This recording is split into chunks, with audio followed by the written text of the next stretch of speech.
Just hours ago, the Army Corps of Engineers gave an update on the cleanup of radioactive waste that has contaminated Coldwater Creek and sites near downtown for decades.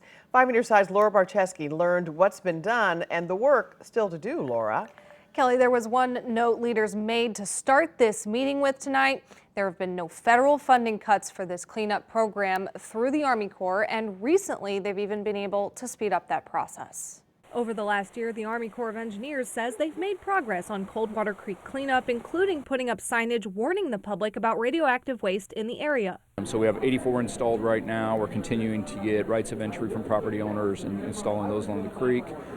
We've also done continued sampling and analysis along the creek to develop our next plans of cleanup. Colonel Andy Pannier says some crews were diverted away from the creek to clean up McDonald Boulevard near the airport, which they were able to do because of a St. Louis County road project. And that allowed us to clean one of the areas that still had the highest level of contamination, and so we were able to remove a significant amount of material there. At the downtown sites, they've been able to remove roughly 23 rail cars worth of material and are currently working on Norfolk Southern Railroad.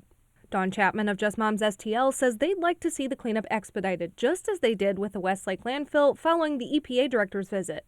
We'd also like the levels that they're cleaning up to become more protective. They have the authority to legally make them 100 times more protective.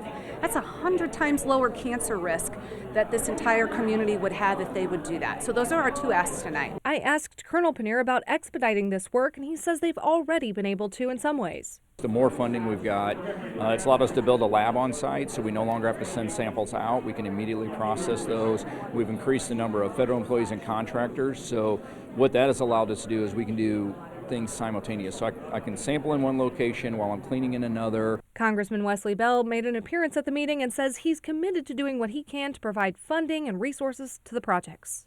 We're going to continue to keep the pressure on until this is fixed and until the victims are compensated, the still living victims.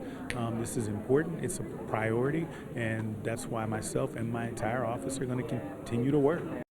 For the North County project, the Army Corps' next area of focus is Laddie Avenue. For the downtown area, they'll work on the Kiesel property.